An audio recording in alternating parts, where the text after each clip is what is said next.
उस ईश्वर को मेरा कोटि कोटि नमन।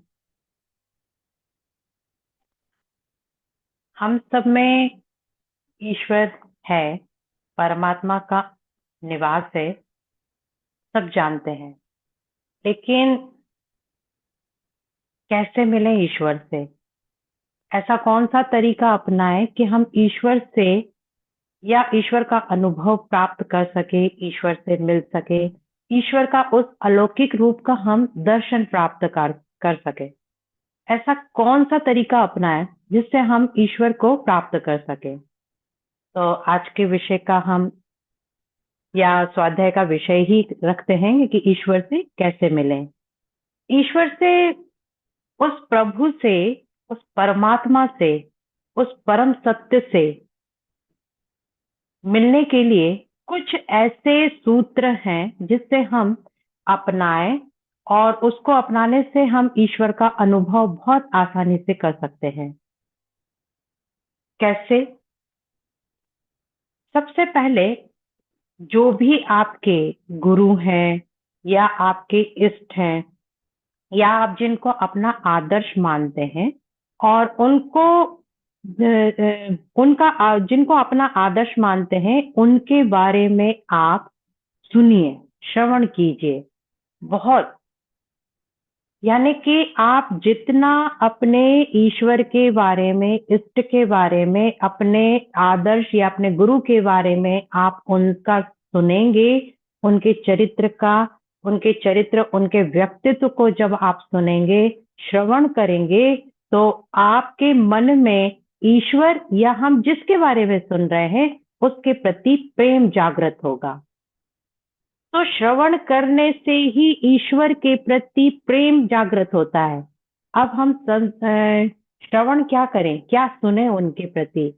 तो उनकी जितनी भी महिमाएं हैं, जितने भी चरित्र के संबंधित उनकी कार्य हैं, और उनकी कहना चाहिए कि उनकी महिमा के साथ साथ उनके कार्यों का, उनके व्यक्तित्व का, और उनके जन्म से लेके उनकी मृत्यु तक या उनके जीवन पर्यंत के जीवन में जितने भी उनकी अच्छी बातें हैं, उनको सुनना चाहिए।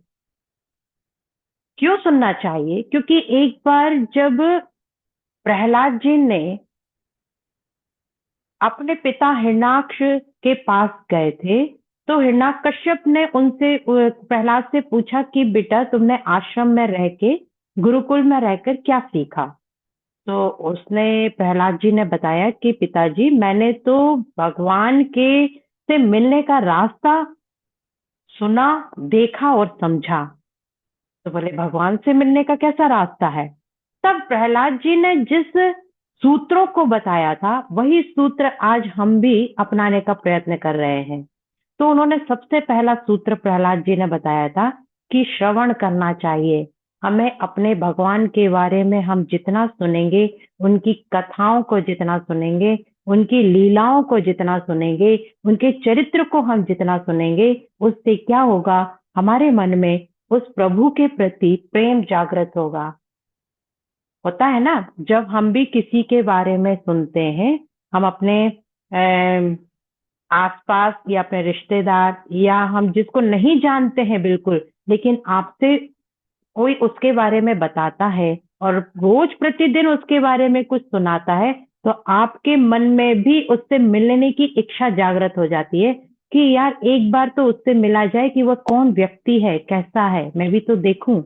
तो ऐसे ही जब हम ईश्वर के बारे में सुनते हैं ना, उनके कार्यों को, उनकी लीलाओं को, उनके चरित्र को जब हम सुनेंगे, श्रवण करेंगे, तो उनसे मिलने की एक ललक जागृत होगी कि हाँ, मैं भी उनसे मिलना चाहती हूँ। जब आप जितना सुनेंगे, तो उससे आपके मन में प्रेम तो जागृत होगा। इसके बाद आपके मन में इच्छा होगी कि मैंने जिसके प्रति सुना है, मैं भी उसके बारे में कुछ कहूं। तो उस प्रभु के बारे में जब आप कहना शुरू करेंगे, आप उनके चरित्र के बारे में बताएंगे, उनके कार्यों के बारे में जब आप बोलना शुरू करेंगे, तो वो कीर्तन कहलाने लगता है।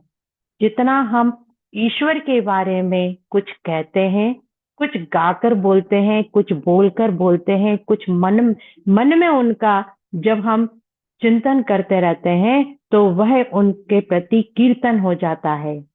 यानी श्रवण करिए, फिर उनके बारे में कीर्तन करिए, तो आपके मन में प्रभु से मिलने की एक ललक जो है वह जागृत और होती जाएगी। कीर्तन करने के बाद हमें प्रभु का स्मरण करना चाहिए। स्मरण यानी याद करना। कैसे याद करें प्रभु को? प्रतिदिन निरंतर प्रभु का स्मरण बना रहे, उसके लिए क्या करें? हमने श्रवण किया, बहुत सुना, सत्संग सुना, ईश्वर के बारे में सुना और फिर उनके बारे में कहना भी शुरू किया, लोगों को बताया भी। जैसे हम ध्यान करते हैं ना, ध्यान के बारे में हमने सुना। जब हमने सुना कि ध्यान से हमको ये लाभ होते हैं, और जब हम खुद उसको करने लगे तो हम दूसरों को भी बताने लगे कि आप भी ध्यान करिए, देखो ध्यान से ये लाभ होता है और ऐसी ऐसी समस्याओं का निवारण हो जाता है। तो जब ध्यान के बारे में हम कहने लगे, तो इसके बाद स्मरण निरंतर हम उसके बारे में कैसे रहें उसमें, इसके लिए हमें चिंतन करना पड़ता है, मनन करना पड़ता है, ताकि प्रभु का निरंतर स्मरण बना रहे। चिंतन और मनन कैसे करेंगे? जब आप कोई बात सुनते हैं तो उसको सुनने के बाद आप कोई पॉइंट जो आपको अच्छे लगते हैं उसको लिखिए, कॉपी में लिख लीजिए, कोई भी चीज किसी भी उसमें लिखिए। और उन पॉइंट को जब आप सोते हैं, सोते वक्त उन पॉइंट को एक बार याद करिए, स्मरण करिए कि अरे मैंने ये कहीं सुना था, आज मैंने सुना था या कहीं सुना था, तो इसका बारे में उसके सार क्या निकल रहा है, उसके बारे में वह क्या कहना चाहते हैं। तो जब आप ये पॉइंट लिख के अपना आप वर्क करेंगे ना, तो आपका मनन चिंतन जैसे ही प्रभु के लिए होने लगेगा, तो याद स्मरण निरंतर होता रहेगा प्रभु का, परमात्मा। जब आप इस तरह से कार्य करेंगे तो फिर क्या होगा कि धीरे धीरे आप काम भी करते रहेंगे, तब भी आपके मन में प्रभु का स्मरण बना रहेगा। जैसे कि हम कोई संत के बारे में सुनना, जैसे कि ईसा मसीह के बारे में सुनते हैं, या गुरु नानक के बारे में सुना, या हमने कबीर दास के बारे में सुना, या हम कृष्ण के बारे में सुन रहे हैं, या राम के बारे में हम सुन रहे हैं, जो भी हमारे इष्ट हैं उनके बारे में जब हम सुनते हैं, उनके कार्यों को सुनते हैं, तो आप जब कार्य करते समय कि मेरे प्रभु ये लीला करते थे, तो उसका मोरल क्या निकलता था, उसकी शिक्षा क्या निकलती थी? क्या मैं वह जो वो चाहते थे, मेरे ईश्वर मुझसे ये चाहते हैं, क्या मैं वह काम कर रही हूँ? ऐसा काम मुझसे हो रहा है? इस तरह से जब आप निरंतर मनन और चिंतन करेंगे ना, तो आप बहुत आगे बढ़ते जाएंगे। आप की जो ईश्वर से मिलने की जो एक इच्छा, जो ललक है ना, वो आगे बढ़ती जाएगी। किस तरह से बढ़ती जाएगी? मछली की तरह बढ़ती जाएगी। जैसे मछली जो होती है ना, आप मछली को पानी के बाहर निकाल दीजिए, पानी के बाहर निकालेंगे तो क्या होता है? तड़पती है बहुत कि मुझे जल्दी से पानी में वापस कर दिया जाए। ऐसी ही तड़प आप में पैदा हो जाएगी कि मुझे अब ईश्वर से मिलना है, उस ईश्वर का अनुभव करना है, उस ईश्वर के अलौकिक दिव्य रूप को पहचानना है। जब आपके मन में धीरे धीरे ऐसी ललक होगी, तो आप निश्चित रूप से ईश्वर का दर्शन करेंगे ही। तो सबसे पहले हमें क्या करना है? सबसे पहले हमें श्रवण करना है, सुनना है प्रभु के बारे में, उसके बारे में हमें कीर्तन करना है। कीर्तन यानी भगवान के बारे में लोगों को बताओ, उसके अच्छे गुणों के गुणगान करो, उनका उनके यश का गुणगान करो। फिर निरंतर जप, निरंतर स्मरण करते रहो। कैसे ही करना है? मनन और चिंतन के माध्यम से करो। जब हम इतना काम करने लगेंगे, तो आपके मन में प्रार्थना अपने आप होने लगेगी। प्रार्थना का मतलब क्या होता है? अधिकतर हम क्या समझते हैं कि प्रार्थना भगवान के सामने बैठते हैं, किसी भी चित्र मूर्ति या अकेले कैसे भी बैठते हैं, तो दोनों हाथों को जोड़ा और आंख बंद करके स्तुति गाना शुरू कर देते हैं। प्रार्थना वो नहीं होती है। प्रार्थना का मतलब होता है कि आप ईश्वर से संवाद करें, वार्तालाप करें कि हे प्रभु, आपने मेरे को जो जीवन दिया है, बहुत सुंदर जीवन दिया है, कोटि कोटि उसको धन्यवाद दीजिए। और धन्यवाद देने के साथ साथ आपने मुझे जिस उद्देश्य से यहाँ भेजा है, उस उद्देश्य में मेरी मदद कीजिए। किस उद्देश्य से आपने मुझे भेजा है? यदि आपने मुझे अपना अस्तित्व जानने के लिए अगर मुझे मनुष्य जीवन दिया है, तो मुझे उस योग्य बनाइए कि मैं आपको जान सकूं। या आपने कुछ समाज सेवा के लिए अगर आपने मुझे भेजा है, तो मुझे उस योग्य बनाइए कि मैं समाज सेवा कर सकूं। जिस योग्य से भी प्रभु ने आपको चुना है, वह प्रार्थना करिए कि भगवान वह मैं उस कार्य को पूर्ण करूं, तो इतनी मुझे शक्ति और सामर्थ्य दें। वार्तालाप करिए, मन में बैठे, जरूरी नहीं कि आप भगवान के सामने बैठे, मूर्ति के सामने बैठे तभी आपकी प्रार्थना होगी। आप कहीं भी बैठिए और एकांत में बैठकर ऐसे समझिए कि सामने मेरा ईश्वर बैठा है और मैं उनसे बातें कर रहा हूँ। हम बातें कर रहे हैं उनसे, ऐसे करिए जैसे हम सामने कोई भी व्यक्ति बैठा रहता है और बातें कर दें, कि बिल्कुल वैसी ही बातें करिए। आप निश्चित रूप से आपके मन में देखना, इतने उत्तर मिलते जाएंगे प्रश्नों के कि आपकी जिज्ञासा भी शांत होने लगेगी और आनंद आने लगेगा। ये ध्यान बहुत अच्छा होता है जब हम ईश्वर से वार्तालाप करते हैं। ये एक ध्यान का ही तरीका होता है।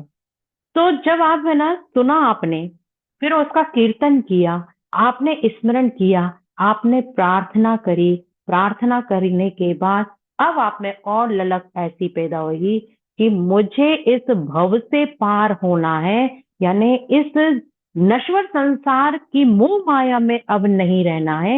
इसके लिए मुझे संत की आवश्यकता है, गुरु मिले मुझे, सदगुरु मिल जाए मुझे। तो प्रभु आपके पास सदगुरु संत मास्टर अपने आप भेजेंगे, अपने आप भेजेंगे। और आपको अनुभव होने लगेगा कि हाँ, अब मेरी जो यात्रा इतनी आगे बढ़ चुकी है, उसमें मुझे गुरु की जो आवश्यकता है, क्योंकि गुरु ही आपको इस पार से उस पार ले जा सकता है। तो जब गुरु हमको मिल जाएगा, तो निश्चित रूप से हम उस परमात्मा के अलौकिक दिव्य रूप को पहचान पाएंगे। क्योंकि गुरु का काम ही होता है कि मुझे मेरे शिष्यों को उस परमात्मा तक पहुंचाना, जो मैंने पाया उससे अधिक मेरे शिष्यों को देना है। ऐसे जो गुरु आपको मिले, ऐसे सदगुरु जब आपको मिल जाते हैं, तो आप प्रभु की शरण में, प्रभु के उस अलौकिक दिव्य रूप को बहुत आसानी से अनुभव कर सकेंगे, पल पल कर सकेंगे, हर क्षण कर सकेंगे। जब आप इस तरह से काम करते रहेंगे ना, तो फिर आपके मन में इच्छा होगी कि अब मैं दास बन जाऊं। दास बन जाऊं यानी दास, यानी परमात्मा को आप अपना मालिक समझने लगेंगे और अपने आप को सेवक, ऐसा सेवक कि हाँ, मुझे जो परमात्मा ने इस दुनिया में, इस जगत में किस कार्य के लिए भेजा है, तो मुझे उनका कार्य पूरा करना है। और कैसा दास बन जाएंगे आप? हनुमान जी जैसे दास बन जाएंगे, जो आप मन वचन कर्म के माध्यम से कार्य करते रहेंगे उस ईश्वर के सानिध्य में रहकर। हम सानिध्य में हैं, लेकिन जब आपको अनुभूति होने लगेगी ना कि मैं तो ईश्वर मेरे साथ ही है, बिल्कुल आपको पता लगने लगेगा, तो आप उनका निरंतर जप भी करते रहेंगे, उन स्मरण भी करते रहेंगे, श्रवण भी सुनते रहेंगे, उनके बारे में बोलने भी लगेंगे, लोगों को है ना बताने भी लगेंगे, पहचानने भी लगेंगे। तो इस तरह से जब आप उनको सेवक और हम अपने आप को सेवक और उनको मालिक, यानी वो हमारे प्रियतम और मैं पुजारन बन जाऊंगी, तो ऐसी अवस्था जब आ जाएगी ना, तो आप आर्त में हो जाएंगे। आर्त यानी जब आपका हृदय इतना निर्मल हो जाएगा, इतना शुद्ध हो जाएगा, आपका चित्त इतना शुद्ध हो जाएगा कि मन और बुद्धि निर्मल जब हो जाती है, तो प्रभु आपके सामने आ जाएंगे, वो ईश्वर आपके सामने आ जाएंगे, जो जिसके लिए हम तड़प रहे हैं, जिसके लिए वो मछली जैसा हम चाहते हैं कि वो लगन, तड़प पैदा हो जाए कि हाँ, मुझे अब ईश्वर से मिलना है। तो ऐसे कार्य जब हम करते हैं, तो इसके लिए प्रतिदिन आप पहले नंबर करिए, सबसे पहले करिए श्रवण करिए, सुनिए। सुनना है, सबको सुनिए, अच्छे लोगों को सुनिए, अच्छे संतों को सुनिए, उनकी वाणी को सुनिए, उनके कार्यों को सुनिए। इसके बाद उनके बारे में लोगों को बताइए। जरूरी नहीं कि आप बाहर जाके बताइए, आप अपने परिवार में थोड़ी देर बैठिए, 5-10 मिनट बैठ के हम अपने जिसके बारे में सुन रहे हैं उनके कार्यों को बताइए। आप देखना अंदर से कितना आनंद आएगा जब हम किसी के बारे में बताते हैं। आपने खुद देखा होगा कि हम जब अपने बच्चे के बारे में दूसरों को बताते हैं तो अंदर एक कितनी शांति, आत्मिक प्यार उमड़ता है, प्रेम उमड़ता है ना? और बड़ाई करते हैं हम अपने बच्चों के बारे में, अपने परिवार के बारे में। तो यही चीज प्रभु के बारे में आपके मन में आ जाएगी कि हाँ, मेरे प्रभु हैं, मेरे ईश्वर हैं, मेरे संत हैं, मेरे गुरु हैं, तो उनके बारे में आप ज्यादा बताने लगोगे। और निरंतर इस तरह से जब सुनेंगे, कहेंगे, तो याद बनी रहेगी भगवान की, हर पल याद बनी रहेगी। और प्रार्थना ऐसी हो जाएगी वार्तालाप रूप में, बातें करते हुए हो जाएगी, संवाद में हो जाएगी, जैसे हम आपस में बात करते हैं। और जब ऐसे हो जाएगा ना, तो वह प्रभु आपको ऐसा एक व्यक्तित्व आपके पास भेजेगा कि अब इसकी नैया मुझे पार करानी है। तो आपके पास सदगुरु आएंगे। सदगुरु ही एक ऐसे हैं जिनको देखकर हमें प्रभु की याद आ जाए, वो ही सदगुरु कहलाता है। तो ऐसे गुरु जब आपके पास आ जाएंगे तो निश्चित रूप से आप भव से पार होंगे, दास से बन जाएंगे आप। आपको लगेगा कि हाँ, अब मेरा कार्य है सिर्फ प्रभु की याद करते हुए निरंतर मन वचन कर्म से कार्य करना है। उस जो भी कार्य करना है परमात्मा का कार्य है। ये काम परमात्मा ने दिया है, चाहे आप घर के छोटे काम करें, चाहे समाज के बड़े काम करें, चाहे ज्ञान भक्ति कर्म कैसे भी कार्य करें, वह सब परमात्मा के दिए हुए कार्य होंगे। आपको ऐसा महसूस होने लगेगा, अनुभूति होने लगेगी।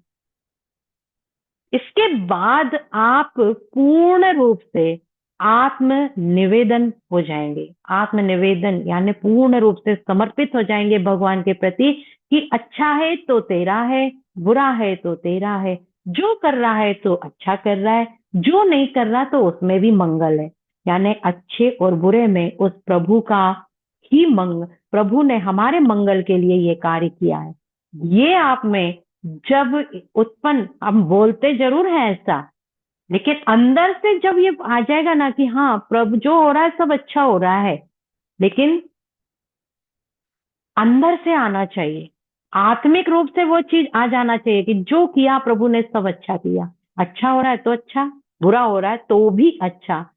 इस समर्पण में जब आप आ जाएंगे, आपकी पूरी जो पहचान है, यानी आपके मन के विकार इस तरह धीरे धीरे सब समाप्त हो जाएंगे। आप पूरे रूप से समर्पित हो जाएंगे। इस तरह से समर्पित हो जाएंगे जिस तरह से कृष्ण के सामने अर्जुन समर्पित हो गए थे, जब कृष्ण ने अर्जुन को अपना वह दिव्य रूप दिखाया। समर्पण जब होता है, और समर्पण कब होता है, जब आप प्रेम परमात्मा से करने लगते हैं। तो परमात्मा से प्रेम, परमात्मा से मिलने की इच्छा, इन्हीं के माध्यमों से हम कर सकते हैं। तो आशा है कि आप सबको ये बात समझ में आई होगी, और इस बात पर विचार और मनन अवश्य करिए। इन्हीं शब्दों के माध्यम से मैं अपने वाणी को विराम देती हूँ। सबका बहुत बहुत धन्यवाद।